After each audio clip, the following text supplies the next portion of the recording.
Producer's note, Lydia was having problems with her computer, so she seems quiet. It wasn't because she didn't have anything to say, it's because her computer wouldn't let her say it.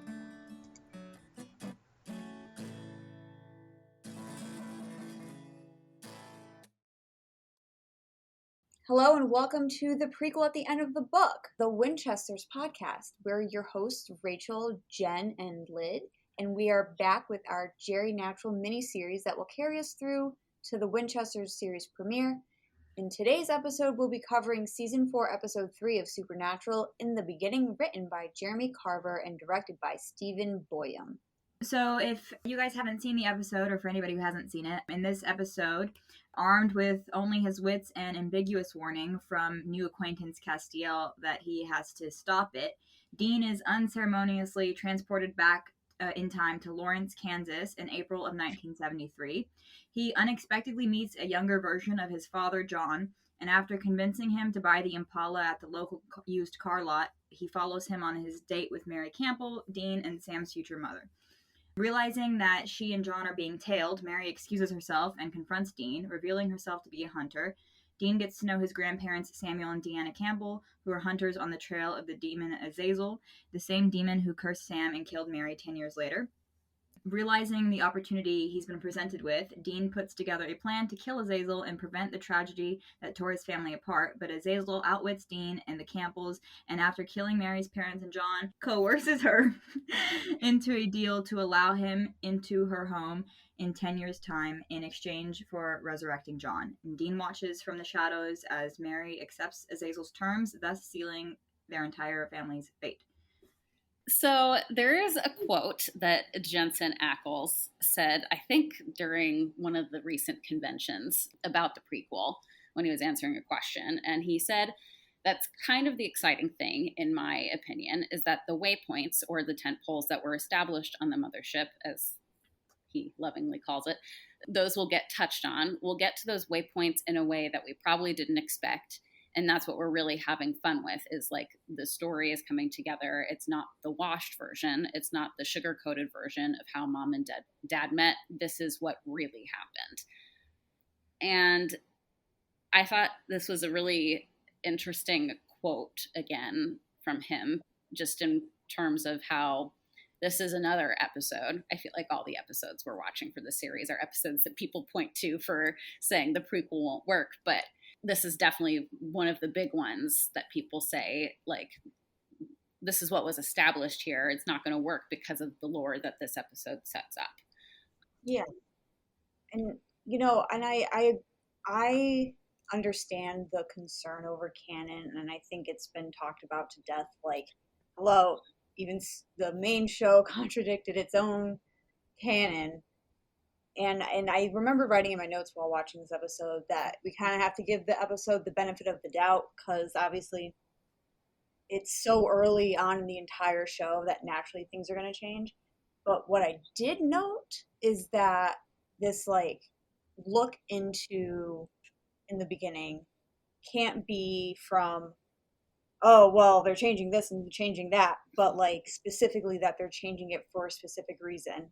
And I know that made, like, no sense, but they're not changing it just to not be consistent with canon. They're deliberately making choices, in my opinion, because there were a lot of things that I think we've all noted from this episode that at a certain point, if so many things aren't lining up, then obviously it's deliberate. It's not like, oh, we're just going to change this one thing or this one small, tiny, itty-bitty thing, you know. So, I mean, I guess I understand people's concerns with it, but yeah. But yeah, I definitely do believe that they're trying to figure out a way, probably already have figured out the way that they're, like, sort of connecting these dots. Or, you know, working with / around the dots, you know? Yeah. Especially so that we realize that the timeline is pretty short between when the prequel is set and then when this episode is supposed to take place. Because this episode takes place in 73 and the prequel takes place in 72. So it's a pretty short window from what we saw in the trailer to this episode, and I'm wondering what you guys thought was like one of the most interesting things that they're gonna have to like work with in terms of.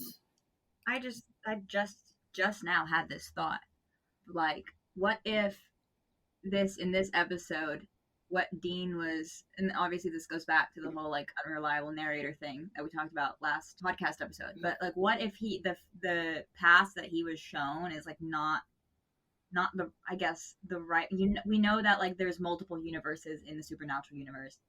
Yeah. What if it was not the same past that, the Winchesters is going to cover? Yeah. So we kind of have already noted some inconsistencies, and they're pretty obvious ones. Yeah. And we even have a note here in front of us, like Mechanic Millie, like we don't know anything about his mom in this episode. We just get that brief reference to, say hello to your old man for me, which okay. So like I was so hyper focused on that one line because obviously everyone was just like, if you like, even, I mean, I wasn't here for season 8, but I'm wondering if people had the same thought in season 8 when they did. I remember they definitely did. They were like, huh? Yeah. But another thing, now that we have the prequel trailer, we obviously don't know the exact background with John and Mary, like how long they've known each other, how long John has been in Lawrence and would know who she is and all that kind of stuff. But I noted while rewatching the episode that while they're on their little diner date, basically, oh, okay. So John is lamenting about Samuel's like treatment of him, which I also have a theory about. And, Mary's like, it's not you. And John's like, how is it not me? He's been like this for how many years? And if they don't start getting together years ago, which this prequel takes place, maybe a year before this episode. Yeah.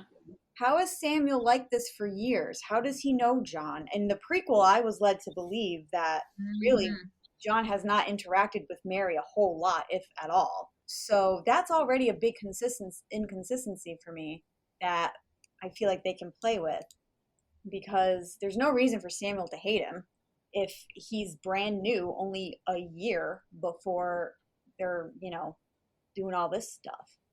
Yeah. And then I still don't understand John mentioning that he's a mechanic from a line of mechanics, but he still thought that buying the VW bus was a better idea than, I know Mary like wanted it, but if he was so easily swayed by this random stranger talking shop with him, I don't understand. Don't get it. Another thing I noted was, well, this isn't an inconsistency, but I found it interesting of note. I'm not sure if before this we had seen the Aquarian star at all either. I mean, we probably have. I cannot remember for the life of me. But Mary has the Aquarian star on her bracelet, and so far to my memory, that's the first time we actually see it, and it's like focused on.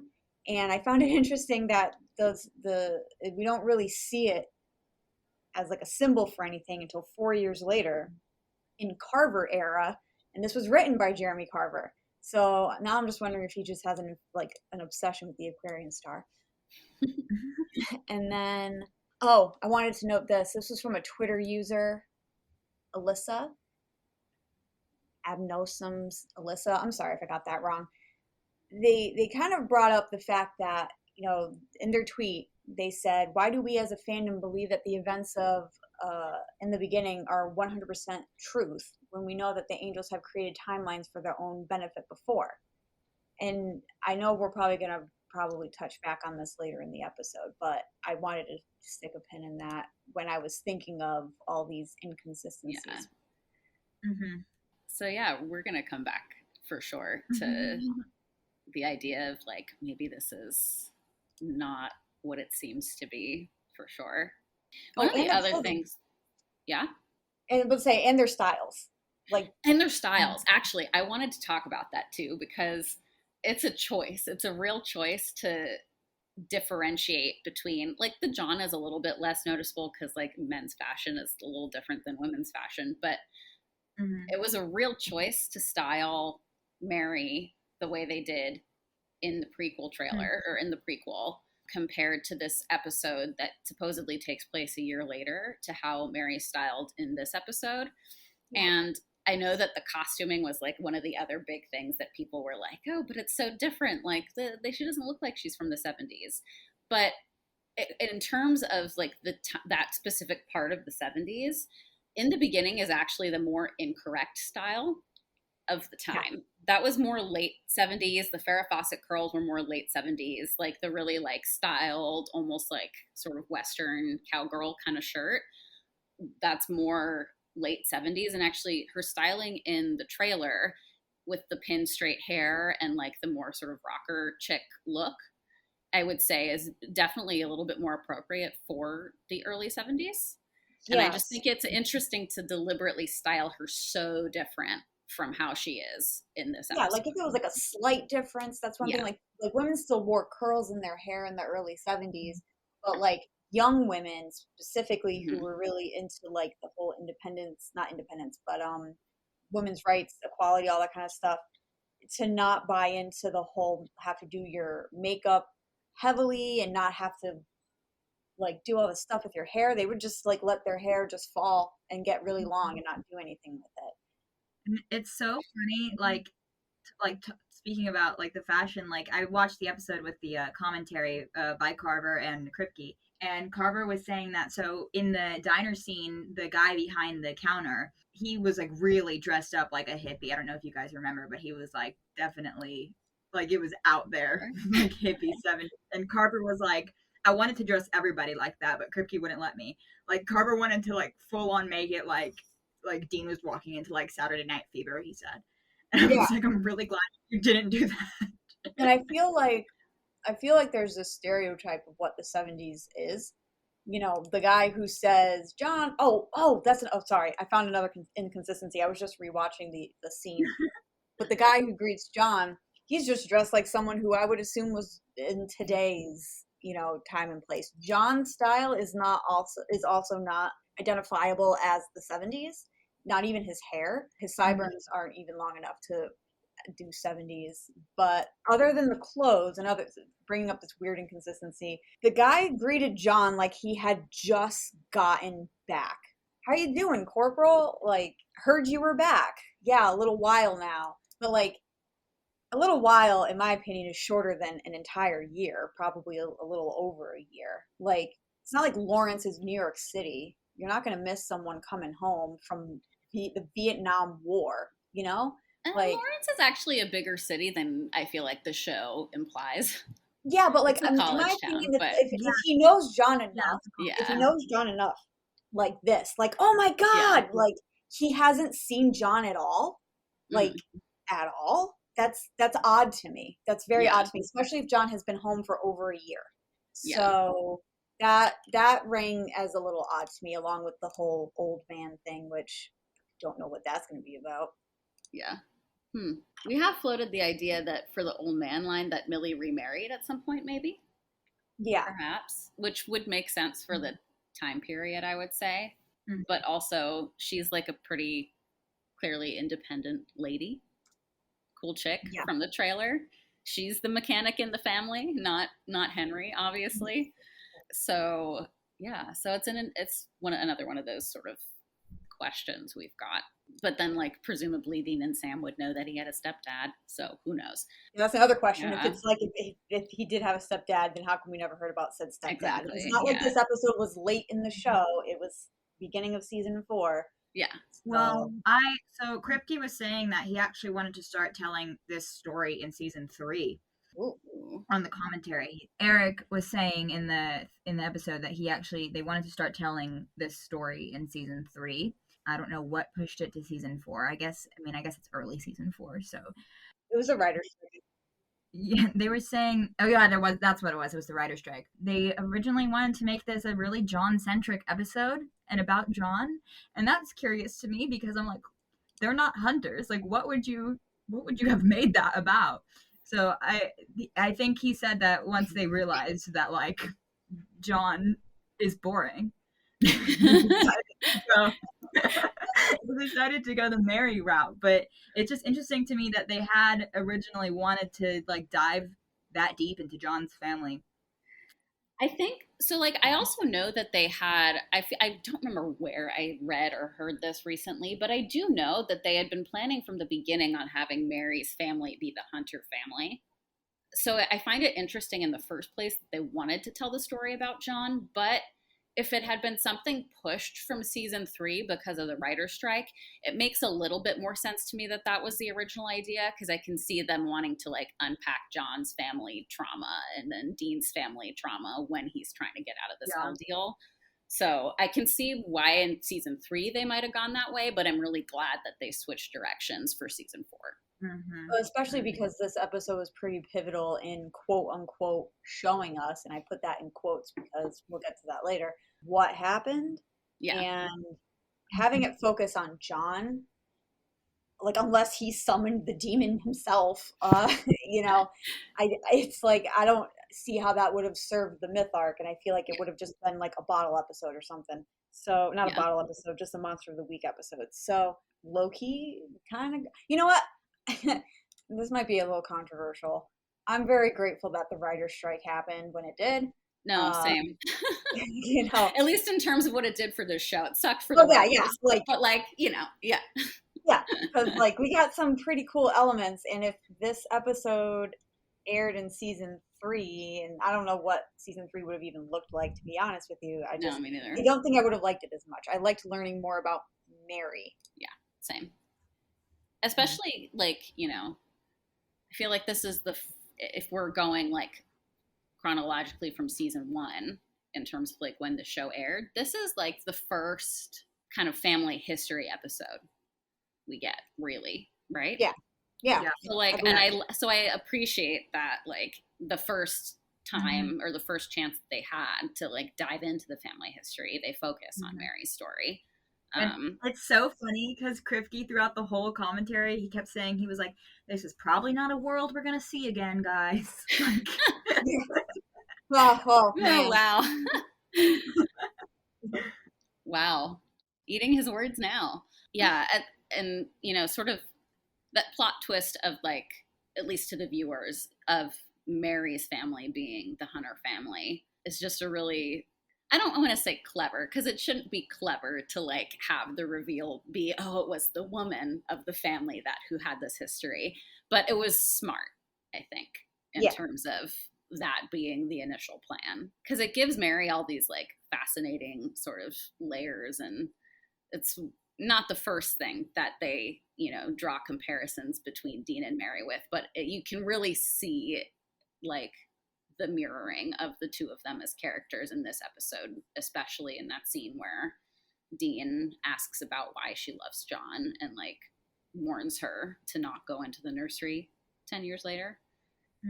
So I appreciate that they built out, like, John is definitely a blank slate in this episode, you know? He's the thing that the viewers and Mary can project onto, whereas Mary is the one that gets all this depth. And I really enjoy that about this episode. So. Oh, God. Sorry. I'm like noticing just like little things. Like as you're talking, I'm just like skimming through the episode because I couldn't finish it before we started recording. And the Samuel theory that I had just kind of just got like morphed again, and I'm just annoyed by it. But another thing I found interesting is in the family dinner when Dean first goes there after John drops Mary off and all that, you know, after Dean first says like, you know, I thought this demon was after your boyfriend, Mary looks panicked, and I didn't expect Samuel to care all that much, but Deanna kind of plays it off as like a joke. She's kind of like, oh, John Winchester with the spirits, you know, can't imagine that. And, you know, like it feels like they're just kind of like brushing it off. And I find that interesting. I did not expect that from Deanna. I was like focusing on her when I was watching. And then after Dean is like talking with Samuel and Deanna, looking at the map at the table, talking about Lydia Walsh and hitting there the previous night, Samuel looks up and like looks over at Deanna, and she does like this little head shake that I missed like 80 other thousand times I've watched this episode. And it also reminds me of another inconsistency. Not so much an inconsistency, but again, it feels almost deliberate that in the prequel they're including the new characters, because in this episode, you don't, other than Liddy Walsh, you don't know who the hell these guys' friends are. Like, yeah, they're very they're insular themselves. Like, you know, yeah, they got like later in the episode, Daniel Elkins, who has the cult, says he doesn't know who they are, but they seem to have like all this knowledge. And so I had the idea after, you know, with the last episode we did, you know, the Winchesters being like an elite, you know, men of letters family. It sort of seems like the Campbells, with all this knowledge they have, but being so like separate from like a hunter society, makes me think that they were like an elite hunter family that like kept to themselves, and like that's why they were so elite, you know. I think we discussed, because Henry said that the Men of Letters shares their information with only the select amount of hunters, and given that the Campbells have their Campbell family library, which I hope makes an appearance during the show, you know, it wouldn't be shocked if they were like hoarding information. But and I remembered at the time, I in the last episode I expressed interest in how hunters did not know about angels, but the Men of Letters did, and I have to wonder if the Campbells did. Yeah.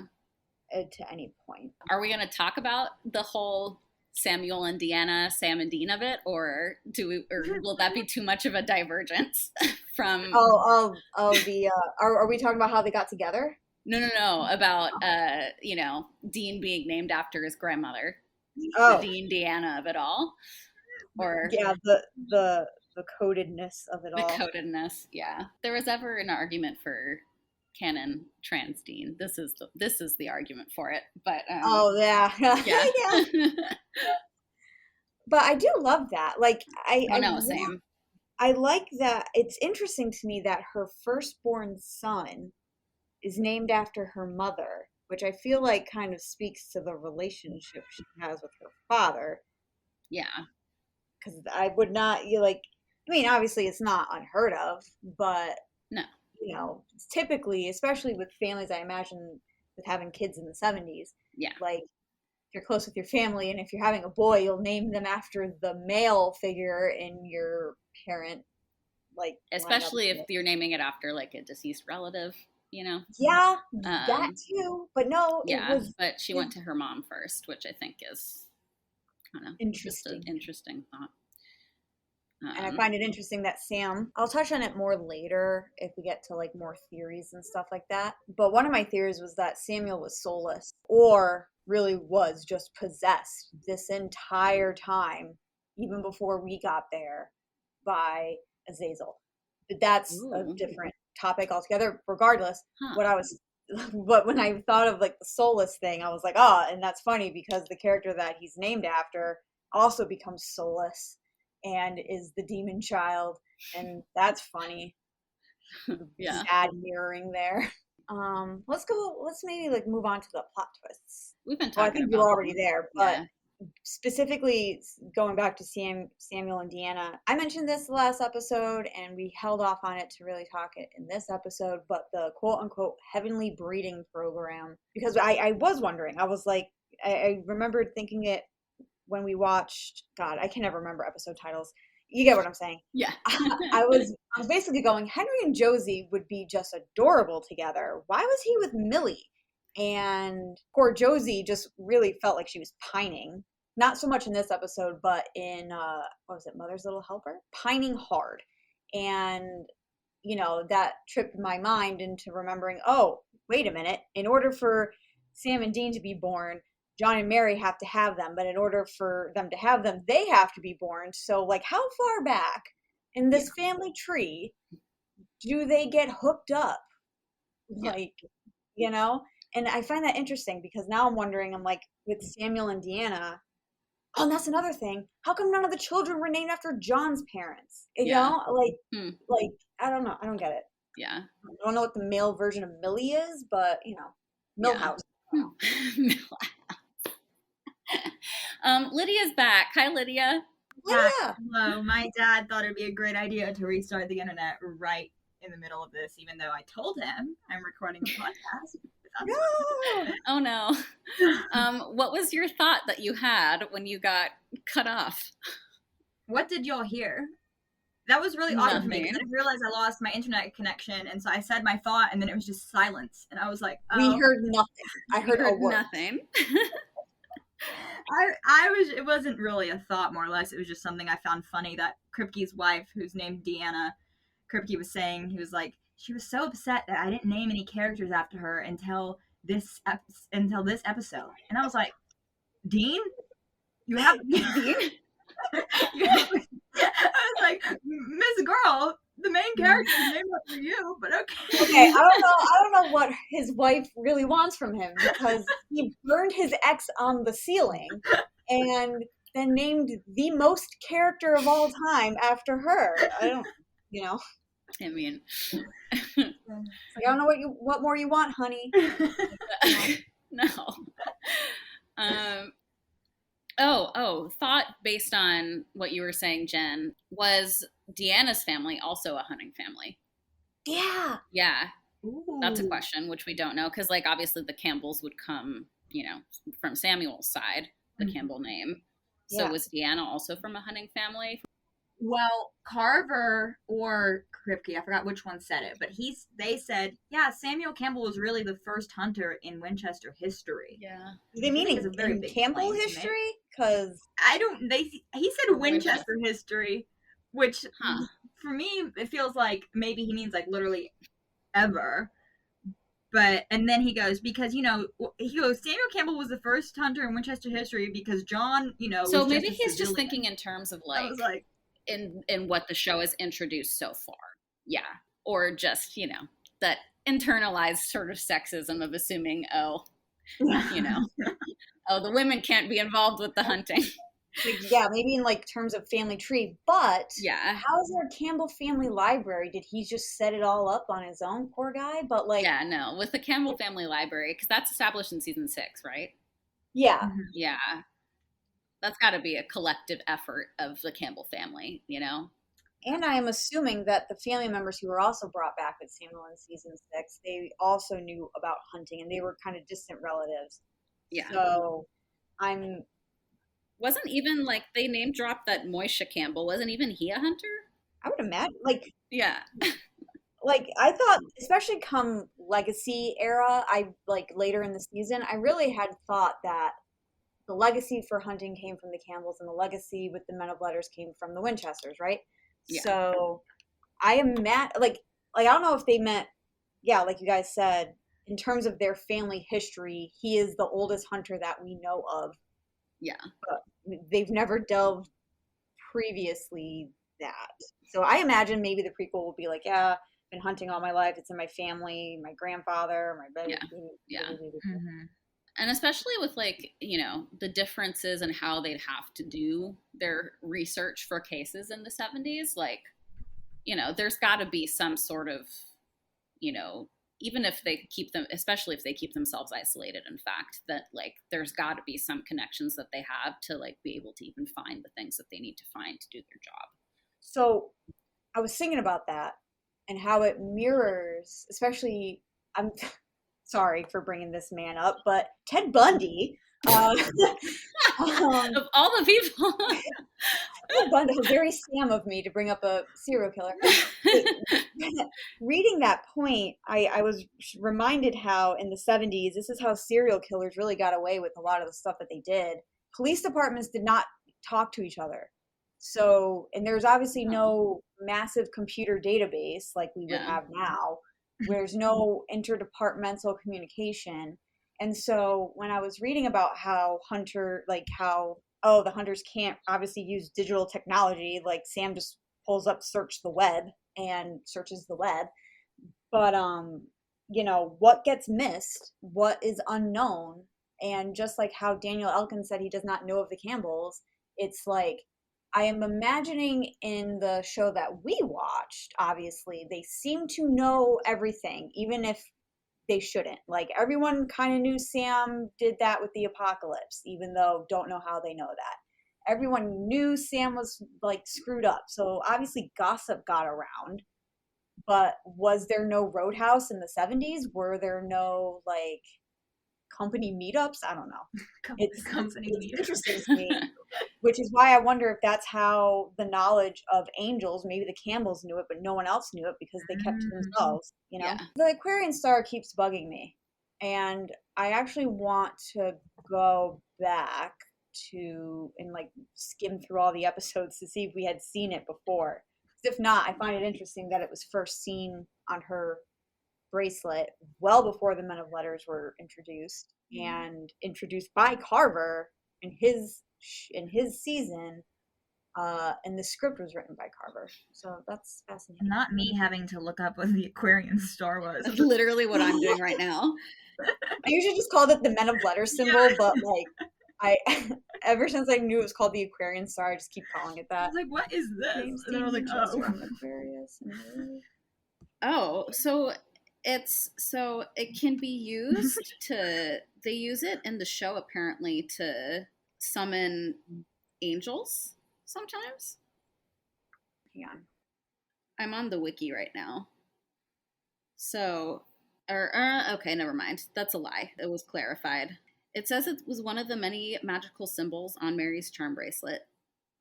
And then it's also used as the, membership of the Men of Letters symbol, which is interesting if she has that on her bracelet.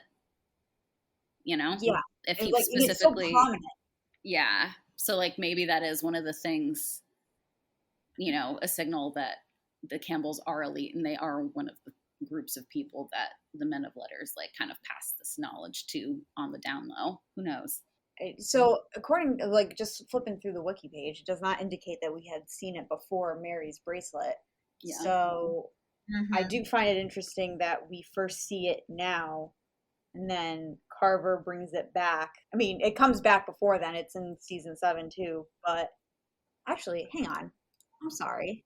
Okay, never mind. I thought it was also in a Robbie episode. I thought it resurfaced in a Robbie episode, but it didn't. I was wrong. Well, I had like a panic attack for a second. Be like, it's all a conspiracy. So narratively, everything we knew had flipped on its head. And this can kind of lead into, I guess, what was told to us versus what we see. I have a feeling we'll be asking these questions until we watch this show. Yeah. Just kind of like, for real, what is the deal? Because, like, they are aware. They are hyper aware. We have been told by everyone involved that they are aware that of these, inconsistencies. Yes, quote unquote inconsistencies. It's sending up something, I don't know, but some sort of sign. Yeah, and it's the thing that one of the things that this episode does is that, everything that Dean and Sam and then also us as viewers knew about Mary, like in the context of the show prior to this, was told to us by, John or Dean, or John via Dean. So it's definitely a case of like what was told to us prior to this versus what we see versus like, again, or under the lens of that like unreliable narrator or kind of perspective flipping. What it also leads into is my favorite part, and I've been waiting to bring this back up, is was this even real? Was it real? Was it real? Was it like actually real? And I had a brief thought, trigger warning drug use, but I'm a little stoned right now. And when I was watching the episode and John was looking at the van, I can't remember if I don't have the prequel trailer at the ready right now, but I don't remember what model. And the prequel is a Ford. It's like a Ford or something like that. I actually, because I had to look into it to make the side view for our logo of it to like have the little window. I don't know if y'all have seen Raising Hope, but I was watching Raising Hope and the character in Raising Hope drives the same exact van, and I was like, oh my gosh, what van is this? Okay, yeah. So going back to the van, I was like, what if these things are like little pops of the truth? The van is not exactly the make and model, but it's still a van that can fit many people. John's about to buy it, and I'm like, what if that's like a flat? It was a very odd theory that popped in my head. But what followed? I mean, if they purposefully chose the van for their, mode of transportation for the prequel, when in this episode they show John pick the Impala over it, that's an interesting choice, And then and it was sort of one of those things that was like, because in the prequel and clearly in this narrative that we're about to see, they were driving a van, was John gravitated towards this van for a reason, even though Mary was like, another thing, I don't understand why Mary is like, yeah, go buy a van for us. Like, were you already? Well, so that's what I think, especially because like when she comes back later in the show, she loves the Impala. Like, she clearly had more emotional attachment to it than John did, if we're thinking about like SPN Prime.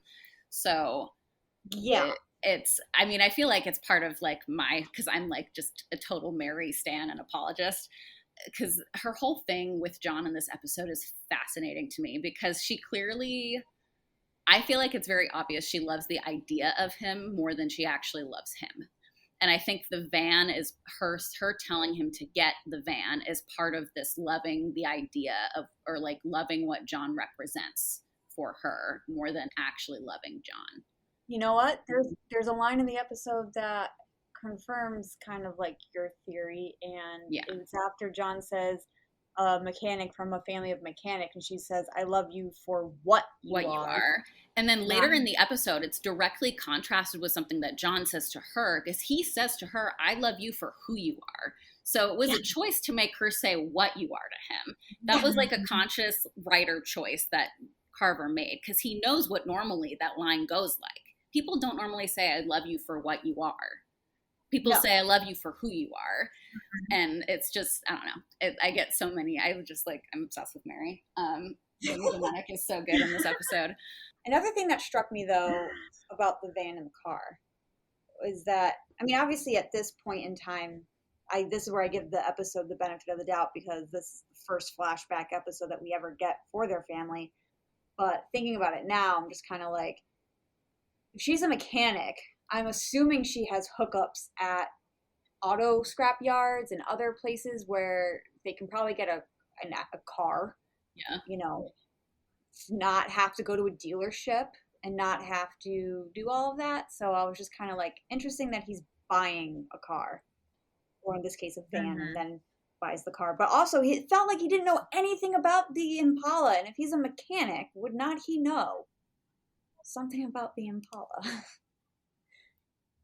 Yeah, I keep jumping back. I keep thinking, like, you guys, have you ever heard like that theory of like, where there are multiple realities and like multiple universes, right? And sometimes like things that you're doing in this universe can like kind of sort of be connected to your other alternate reality universe.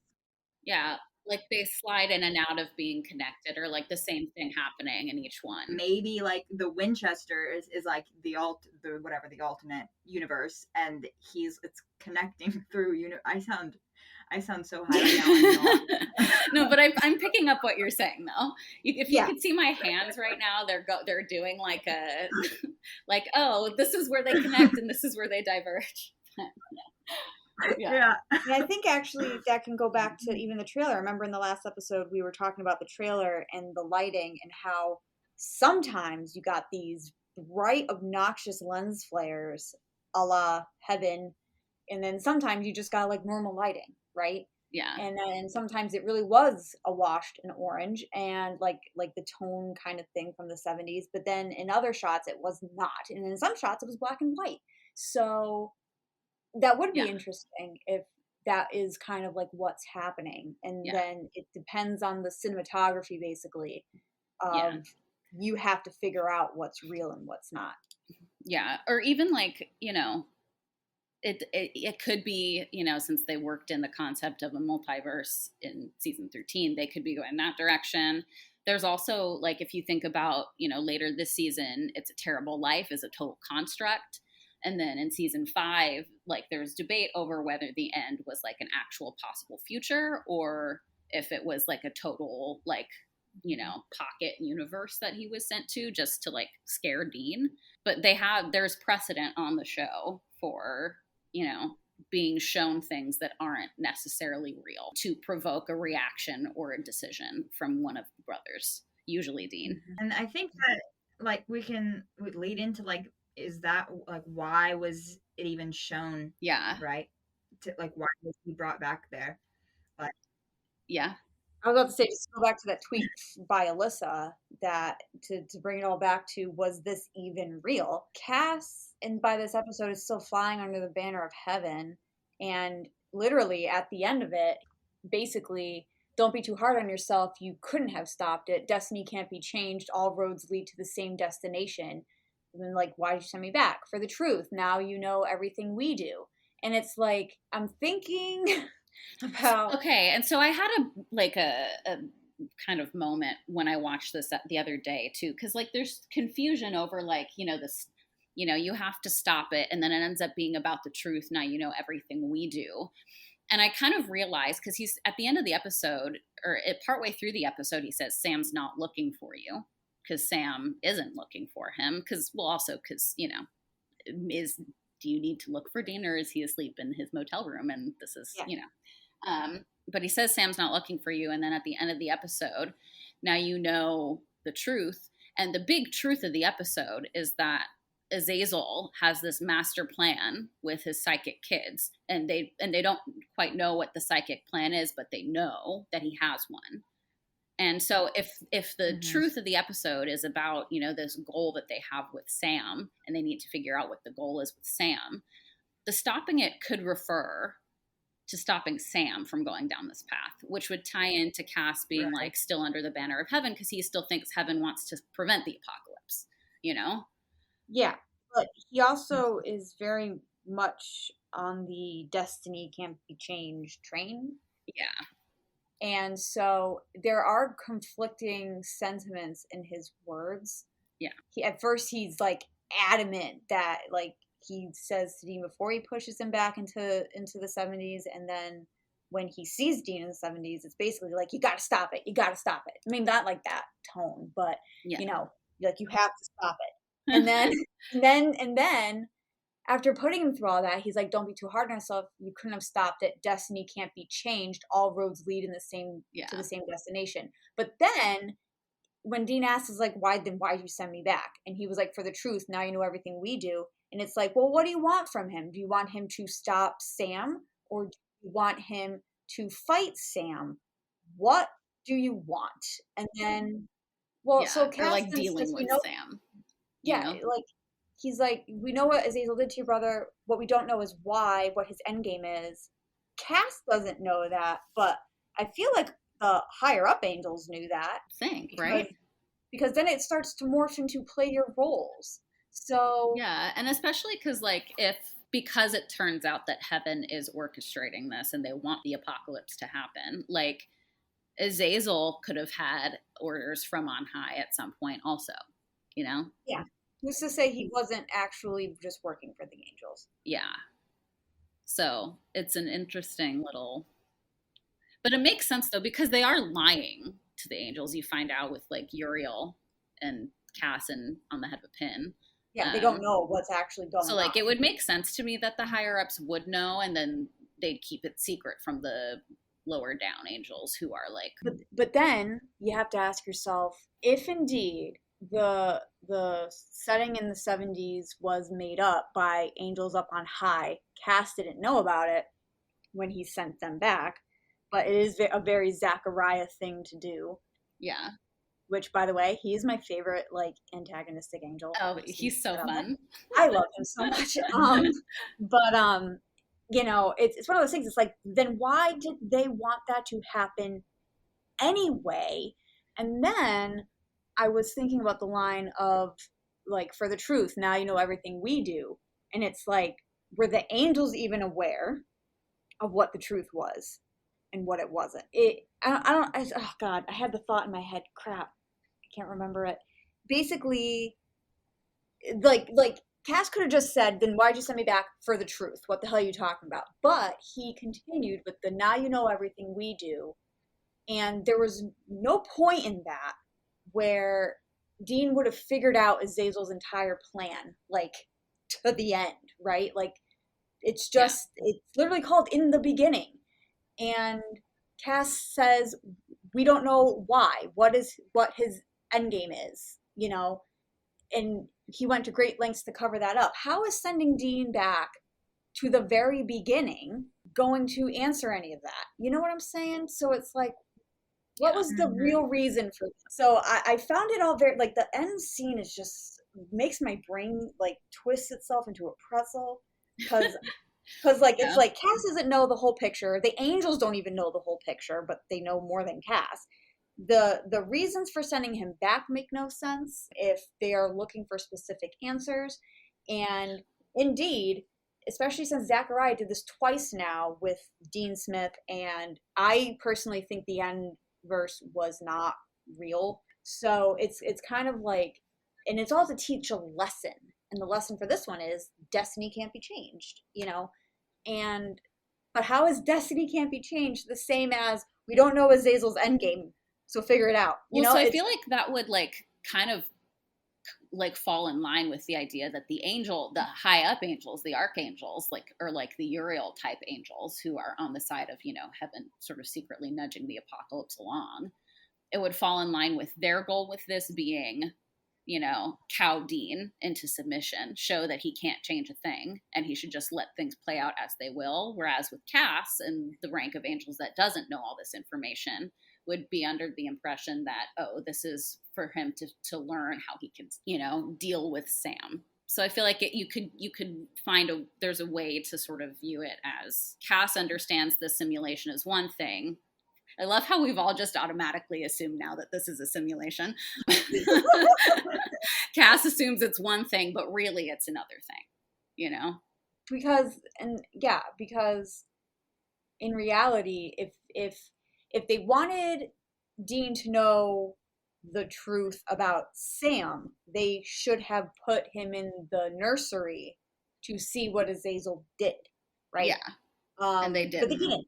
And that had me thinking about, and I know this is going to be a separate episode, but just to touch on it briefly, the next flashback episode, why did Anna specifically go back to a time where Mary is, I don't know, some odd months pregnant with Dean, right?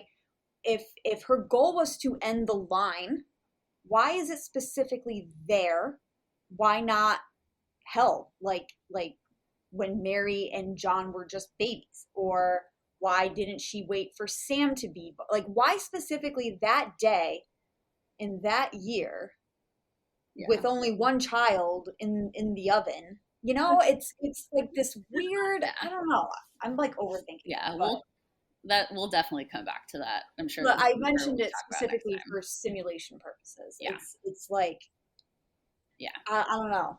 Another thing that actually I thought of while, you know, you were talking about like the name of the episode In the Beginning, because that's literally like Genesis, the book of Genesis in the Bible, in the beginning, you know, and like it's not the beginning of the Campbell line or like the hunting legacy of the show. It's the beginning of the problem that they're dealing with now, sort of.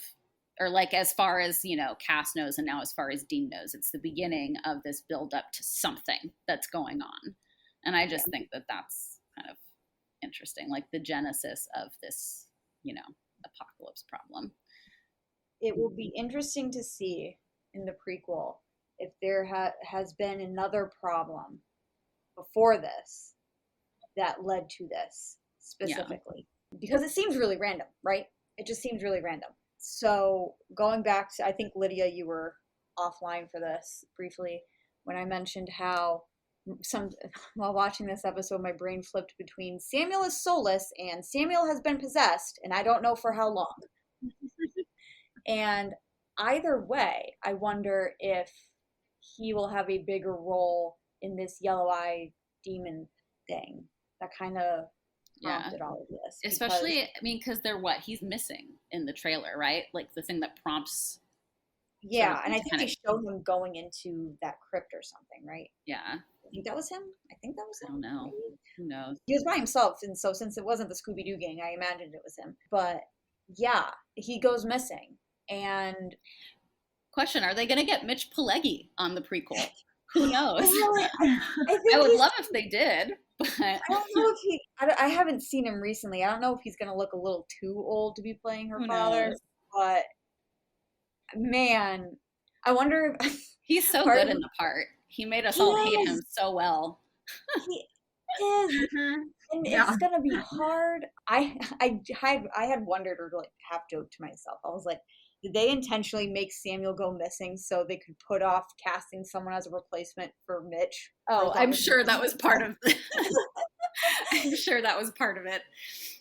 Oh, I really actually can't wait to see Samuel. Yeah. I want to see. So far as I know, there's no casting that has been done for Mary's parents, which also is interesting to me, because I imagine we would have, like, we have to see them eventually. Like, we see Millie, but we don't see Deanna, and I mean, maybe someone has been cast and we just haven't had an announcement yet, but it's been a few months. Everyone else has been cast, so. Yeah. I think that is kind of like another thing that can kind of fall under the, what is the reality of this thing that Dean was shown? Like, is this like our secondary source? Are we being shown a particular thing? So like maybe they will end up casting, a different, well, I guess they're kind of stuck with Samuel though, because he comes back in season 6, but with Mary, maybe they could cast somebody different. I don't know. Oh, you mean like, like the gang goes forward in time or something? Like, no, I mean like, if they introduce the parents into the show, like they could recast them and it would be explained by, whatever the explanation for this episode ends up being. But who knows? An alternate universe. Yeah. But I mean, and it's also, I think it feels like a crutch, but it's canon. Yeah. So, Chuck, if he can pull any, it seems like he can pull any like character or person he wants to continue the narrative. I don't think he was active in the season 6 time. I have my own theories about like how involved Chuck was and how we moved on as the series progressed. And in season 6, I don't think he was super involved. So that doesn't mean it wasn't at all. Yeah. So it'll be interesting to see. Again, I know we touch on this. We're probably be touching on this with every fucking episode, but it'll be interesting to see really just how far, because really Chuck can be anyone, right? Chuck could be anybody. Just a vessel. Yeah. Rob is not God. God is in Rob. I'm calling him just like the vessel. So it would be interesting to see, not maybe heavily involved back then, but involved enough. Yeah. And see if he's like, I don't remember. Listen, the Carlos thing really bugs me. I don't know. I'm not sure if I'm on board with Carlos being a Chuck insert. Well, me neither. It lit a neon sign up in my brain. It's like, oh, here is this character who likes music, who's, I guess, bisexual or queer or whatever, and his name is Carlos, and the anglicized version of Carlos is Charles. Yeah. And so like my brain was just like, that's too easy. Yeah. That has to be too easy. The one thing that I wanted to bring up just before we kind of move on to the next part of this is there, like, back to like the purpose of like sending Dean back and like, why was he there? And there's like this idea maybe of like just like being a witness to the beginning of this like history of him and Sam, or like the beginning of this, apocalypse of the world kind of story. Because like in season 11, in an episode called The Vessel, he goes back in time and then like, again, can't change anything, but he's there to witness what happens, which like is an interesting, I don't know, I think that's a really powerful idea, one, especially in the later season episode, but the idea of like just being there to witness something and know that it happened, but also in terms of like dealing with family trauma. And like you can see it between Dean and Mary in this, like when she's making the speech about like she hates the life, she wants to get out of it. The worst thing she can think of is her kids being raised in the life, and like the look on Dean's face. I watched it right before we got on this call, and I started crying because I was like, I can't handle this. This is too much. But and so like, we have a lot of, Jewish people in this chat. So to make it about Jupernatural again, but there's this idea of teshuvah in Judaism, which is like repentance, sort of. But it's translated that way, like commonly, because it happens between Rosh Hashanah and Yom Kippur, which are the New Year, and then like the day of repentance, essentially. But it literally means return. So as if turning back to something that you looked away from, which is interesting in terms of like the history of this episode.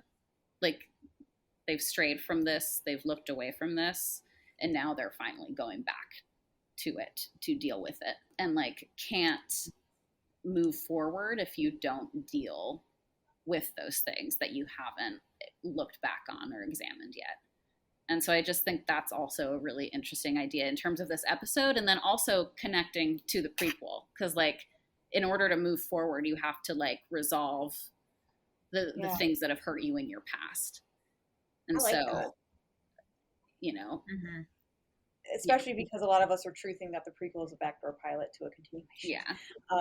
But there's something to think about. I do like that. I mean, I know I'm not Jewish, but like the theme of it, I feel like really fits. Jeremy Carver is Jewish. A lot of these writers were Jewish, so who knows? Maybe he was thinking about this when he wrote this episode with the in the beginning name. I don't know, but because you think about it, there was no need for Dean to know all this. If the angels already knew it, they could have just told him and not shown him. But they showed him. But they showed him, and he couldn't do anything about it. And they sent him back knowing he couldn't do anything, and they didn't want him to do anything about it. Yeah. So yeah, I like that. Yeah. There's especially because, I'm sorry. No, go. Say your thing. Oh no, I was about to say, especially because we just don't know why Dean is doing what he's doing now with this prequel. Like, why? Why? Which is like, so another little mini lesson in Judaism. There's a term called olam haba, which it means the world, or like the world to come, or the coming world. So like, in order to be able to, make this new world, you've got to, do that teshuvah, look back, see these things, deal with these things in order to make the better coming world.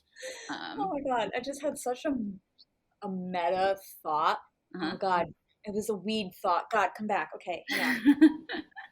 Essentially, the meta narrative is that like by season 15, Chuck was essentially the CW. Yeah. I will find it in the prequel is on the CW to kind of like resolve all of it. In order to like go forward, you have to look back, and it's just sort of like, and Dean's trying to essentially find the truth about his parents. It's kind of like him pushing through the network's edits and like getting back to the real story. And the real story is what is going to be the continuation, which is probably not going to be on the CW with the way the CW is going. Probably not even on HBO Max either, now that we're talking about it. But, I wish I had like a chart and I can just show you the chart. But essentially, with this whole like, in order to go forward, you have to go back sort of thing, and like kind of like learn what's happening there before you're able to move forward. That I feel like on a meta narrative with the whole writers, God, the network, edits, censorship, standards and practices, and all that kind of stuff. I don't know. You know what? Next time I'll remember probably what I'm trying to get at. Yeah. I wish it's like one of those things where you wish you could take like a picture of the inside of your brain. Yeah, oh my God. Just so like you can visualize how I'm like seeing this right now. Because I just feel like the, Pepe Sylvia meme. So. It's annoying because like the weed is mixing with like the rest of the Vyvanse that hasn't left my system yet. So I swear to God, like the other day I figured out the meaning of life, and then it just went out of my head as soon as it was. What, it wasn't 42? And it wasn't 42, no. And then it's before I could even like grab a pen, it just like left my brain. Ugh. Yeah. Hate it when that happens. So I probably had something more coherent there, but maybe if someone who's listening to this can string together what I was trying to get at. We already talked about Zachariah. Yeah. So, this episode, first of all, I'm also annoyed that Daniel Elkins is this young. he did not seem that old when we saw him in season 1. And so, but he like looks, to me, he looks like John's age in season 1, but he looks John's age here too. And that bugs me. Anyway, you can edit that out. I just like looked at my Netflix tab and it was paused on him. And I'm just like, you look like a grown man. You should be young. Anyway. Ooh, something I guess maybe to bring up just in terms of like time travel and angels and like what they can do. It does kind of flip-flop in the show. So like Cass is Seraph, who's like kind of he's powerful. He's got some power, but he's not like the top of the top. And he supposedly can toss Dean back to, 1973 in season 4. But then in seasons 5 and 6, he gets really hurt when he does that. He can't handle it. And song remains the same. He's in the honeymoon suite in the hotel because he's, conked out. And then in season 11, I don't remember who wrote this in here, but apparently in season 11, only archangels are capable of time travel. I don't know if that was actually stated out loud or if it was just an assumption because Cass can't do it anymore. Oh, okay. So you needed wings. Okay. So then in season 11, if Cass is kind of sort of, becoming wingless, it makes sense that he wouldn't be able to do it anymore. But it is interesting that there's like, I don't know, what is the sort of the framework of like their capability of doing this? Because even in this episode, it's not necessarily that, I don't know, I just thought because he uses the word bend, like we can bend time, which I just think is a really interesting way of phrasing it. Instead of saying like, yeah, I flew you back here, or, I sent you back. He says, no, we can bend time. He specifically says, time is fluid. It's not easy, but we can bend it on occasion. Yeah. So and remember when Anna went back, she was not in a good way when she did it because she just really had like no power at all. I don't know. The word bend was just really sticking out to me when I watched this the other day. I think it's an interesting way of looking at time travel and playing with time travel, and even playing with in like a multiverse kind of scenario. Because like, where do these timelines connect? Where do they diverge? How exactly is this happening? Or is it like a little bend in like a little pocket that's been like carved out of the timeline? Feeling very Jearimy Bearimy about all of this, but it's like that thing where you put one point on a piece of paper, you put another point on the piece of paper, and you bend the paper and you stick a pencil through it, and that's the wormhole. Yes. That connects it. Yeah. That's every time someone says bending time, that's what I think of. Yeah. No, I think, or like, my thoughts now whenever I think of it are like either, Jearimy Bearimy, The Good Place kind of vibes, or like A Wrinkle in Time with. I do not get the references, but I support the sentiment. But it's also with time passes differently depending on what plane of existence that you're on. Like when you're in hell, technically you died, but you only died on one plane of existence. You're still alive in hell. And it's the same thing with heaven. You died on one plane of existence, but now you're in heaven. And I'm assuming, well, we know for hell that time moves very fast there. And then in heaven, we don't really know the time difference. But yeah, which I will only do that in a specific scenario. But regardless, yeah, and then with purgatory, it seems to be on the same kind of like axis as Earth. The same amount of time seems to pass on Earth as it does in purgatory. Yeah, and that's where the monsters go.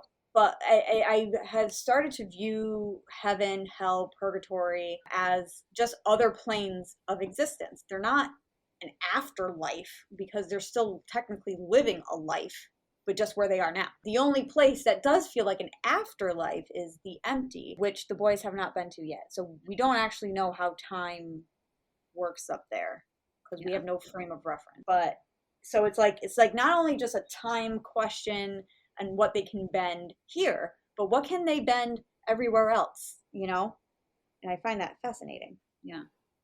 So yeah, it seems like really though, like the biggest questions we've got are relating to like this time travel.